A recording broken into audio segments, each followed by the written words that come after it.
ऐसो रास रच्यो वृंदावन यमुना के तट यमुना के पुलिन कि सारे देवी देवता इस रास के महारास के साक्षी बने। जिनको प्रवेश मिला वो गए, जिनको नहीं मिला वो बाहर से दर्शन करते रहे। क्योंकि देवी देवताओं को भी जरूरी नहीं कि महारास में प्रवेश मिल जाए, यहाँ तो प्रेमियों का प्रवेश है, पुण्य वालों का कोई प्रवेश नहीं। तो रास हुआ, उसके बाद भगवान कृष्ण ने सब गोपियों को, किसी को जल पिलाया, किसी के चरण दाबे, थक गई गोपियां। उसके बाद आज्ञा दी अब सब अपने अपने घर चली जाओ। गोपियां एक एक करके अपने अपने घर आ जाती हैं। इसके उपरांत भगवान श्री कृष्ण की लीलाएं आगे बढ़ी। भगवान अब ब्रज से विदा लेने के लिए तैयार हैं।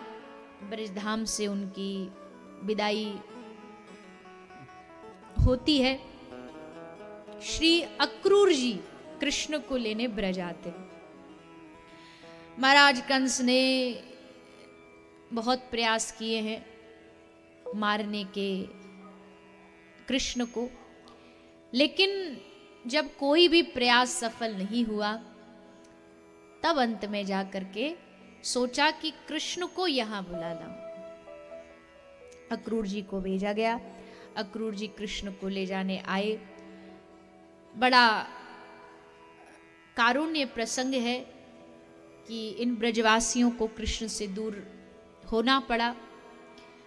रोते रोते सारे ब्रजवासियों ने कृष्ण की विदाई की। बहुत सुंदर भाव है, सुखदेव जी ने सुनाए हैं कैसे गोपियां रथ के सामने लेट गईं। चाहे प्राण निकल जाएं पर हम अपने कृष्ण को जाने नहीं देंगे। लेकिन अंत में फिर एक ही बात मन में आई, अगर हमसे दूर जाने में कृष्ण को सुख मिलता है तो यही सही। कृष्ण सुखी रहे, बस चाहे कहीं रहे कृष्ण सुखी रहे। यही हुआ। कृष्ण चले गए वादा देकर के कि परसों वापस आ जाऊंगा। बस इस एक पंक्ति पर ब्रजवासियों के प्राण जिंदा रहे कि कृष्ण कह के गया है परसों वापस आऊंगा, तो वही होगा। प्रतीक्षा करते रहे, इंतजार करते रहे। इधर कृष्ण मथुरा जाकर के मथुरा भ्रमण किया। सब ग्वाल वाल पीछे से पहुंच चुके थे। सब ग्वाल वालों को मथुरा का दर्शन कराया। धोबी पर कृपा की, कुब्जा पर कृपा की, अक्रूर जी पर कृपा की, और अंत में भगवान श्री कृष्ण ने कंस का भी उद्धार किया। कंस जो जिसके पाप से पृथ्वी त्राही त्राही कर रही थी, भगवान कृष्ण ने मल्ल युद्ध में जाकर के कंस के सिंहासन पर चढ़े, उसके केश पकड़ करके झटका लगाया, वहीं कंस का प्राणांत तो हो गया। सब लोगों ने खूब खुशियां मनाई। मथुरा में ढोल नगाड़े बजे की आताताई, मारा गया। देखो, मरण पे ही पता चलता है इस आदमी का जीवन कैसा था। मृत्यु पर ही पता चलता है।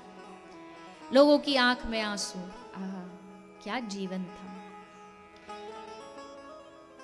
जन्म की डेट किसी को हमारी याद रहे ना रहे, हमारी मृत्यु की डेट किसी को याद रहे ना रहे, पर हमारे कर्म सबको याद है। कंस का बर्थडे किसी को नहीं याद, कंस कौन सी तारीख को मरा ये भी किसी को नहीं याद, पर कंस ने क्या किया ये सबको याद है।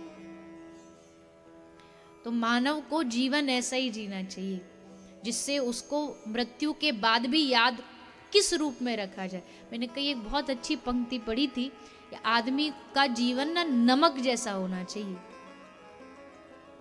नमक जैसा क्यों? नमक सब्जी में दिखाई कहीं भी नहीं देता, पर अगर ना हो तो तुम्हारे सब मसाले बेकार हैं अगर उस सब्जी में नमक नहीं होगा तो। नमक से स्वाद है, दिखाई नहीं देगा। हल्दी दिख जाएगी, मिर्च दिख जाएगी, नमक नहीं दिखेगा कि इसमें है या नहीं, वो खाने पे ही पता लगेगा। व्यक्ति को ऐसा ही जीना चाहिए, नमक जैसे। जब हो तब दिखाई ना दे। दिखाई ना दे का मतलब ज्यादा दिखावा नहीं कि हमें ये हमें वो, लेकिन जब वो ना हो तो उसकी कमी सारे समाज को खले। ये व्यक्ति का जीवन होना चाहिए, नमक जैसा। तो कंस मरा तो कोई नहीं रोया, सब नाचे, सब खुश हुए, बढ़िया हुआ, बला टली है यहां से। भगवान कृष्ण ने अपने नाना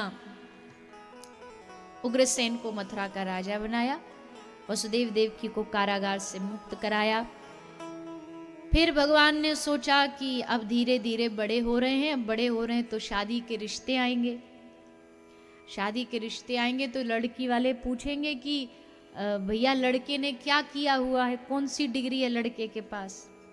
अब क्या कहेंगे हम कि हमारा लड़का ब्रज का नंबर 1 का चोर है, कौन देगा अपनी छोरी, कोई ब्याहेगा भी नहीं। तो थोड़ा कुछ डिग्री विग्री भी जरूरी है, तभी कोई अच्छी बहू मिलेगी हमें। सो थोड़ी शिक्षा प्राप्त कराएं, थोड़ा कुछ पढ़ लिख ले। तो प्रभु उज्जैन गए, महर्षि संदीपनी के आश्रम में जाके शिक्षा प्राप्त की, वापस आए।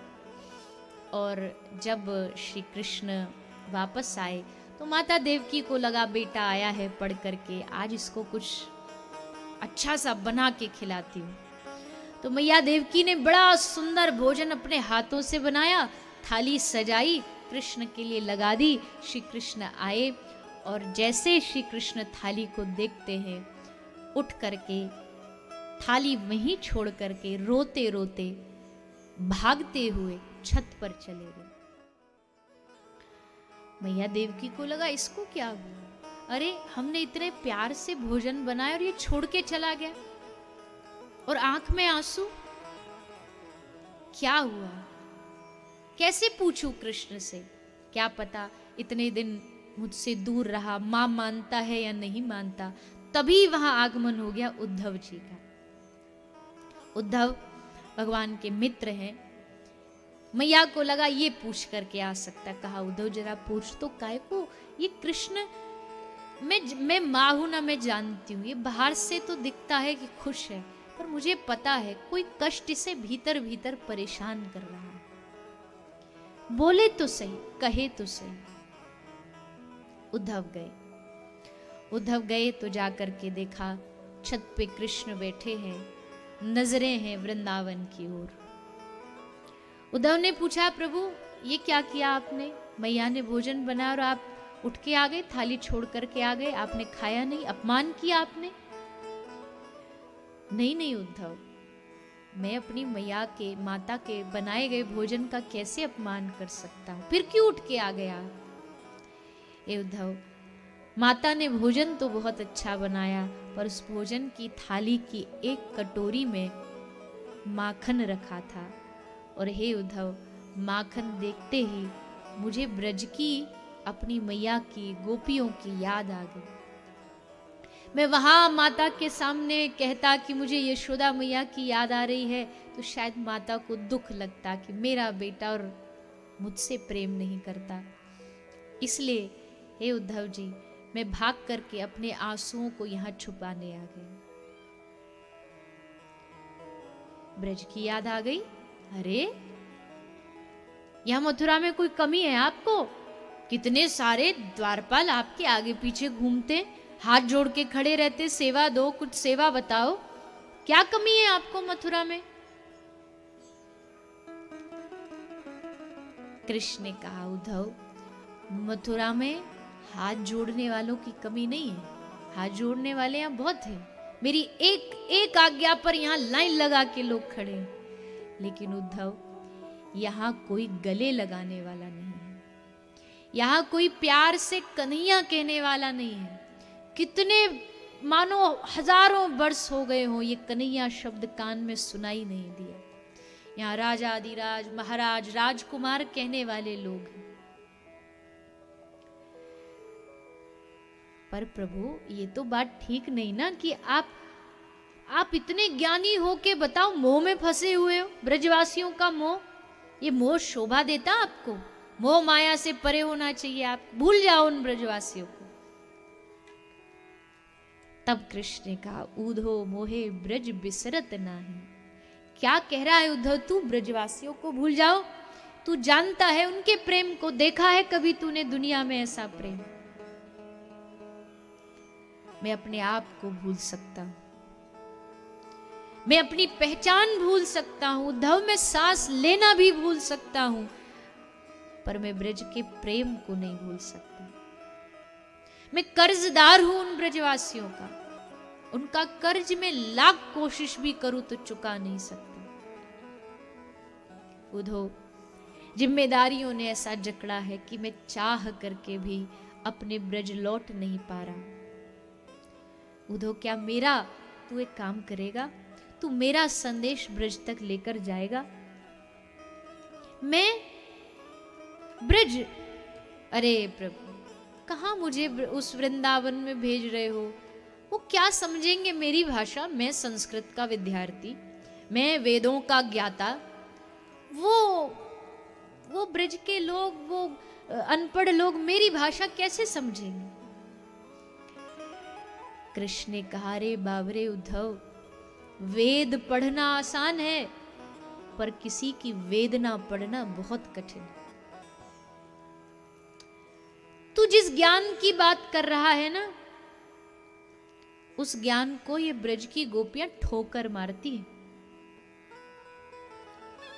उद्धव कहता, मुझे नहीं समझ आ रहा, ये क्या बातें कर रहे हो आप? कृष्ण ने कहा, समझ आ जाएगा, एक बार वृंदावन चला जा।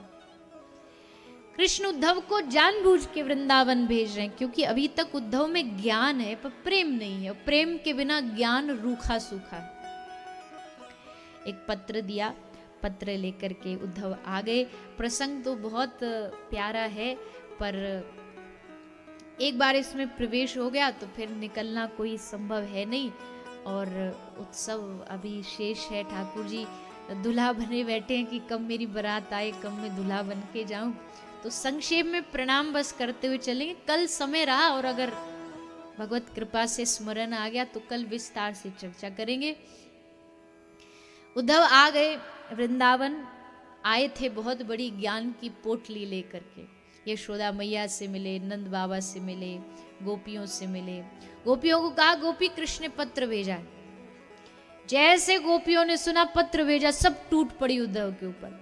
सब ने पत्र को छीना, किसी ने एक टुकड़ा फाड़ के छीन लिया, किसी ने आधा टुकड़ा, किसी ने टुकड़े टुकड़े हो गए पत्र के। उद्धव बोला, पागल बावरी हो तुम गोपियां, अरे कम से कम पत्र को पढ़ तो लेती, तब फाड़ लेती। गोपी ने हंस के कहा, उद्धव पत्र तू पढ़ ले, हमें पत्र पढ़ने की जरूरत नहीं, क्योंकि जिसने कृष्ण को पढ़ लिया हो पत्र क्या पढ़े। हमने कृष्ण को पढ़ लिया है, और बस प्रियतम की हर वस्तु प्रियतम हुआ करती है। हमें नहीं पढ़ना उसने क्या लिखा है, हमें बस इतना पता है कि इस पत्र को कृष्ण ने छुआ है। बस उस स्पर्श को एहसास करने के लिए हमको इस पत्र का एक टुकड़ा भी काफी है। कोई उसको गले से लगा रही है, कोई आंखों से लगा रही है। वो उद्धव को लगा ये तो पागलों का पूरा झुंड है। मैंने सोचा था वृंदावन में एक आध कोई पागल मिलेगा, यहाँ तो पागलों का पूरा समूह है, सब बावरे हैं। कोई गोपी किसी कोने में पड़ी बेहोश रो रही है, कोई गोपी काजल लेकर के मुंह पे काला काजल लपेट करके नाच रही। उद्धव ने कहा, इस बावरी को क्या हुआ? बोले, जब कृष्ण आया ना एक बार इसके घर, तो इसने कृष्ण को काला कह दिया। बस कृष्ण के जाने के बाद तब से रोज अपने आप को काला कर लेती है कि कन्हैया मेरे उस शब्द से रूठ करके जरूर गया है।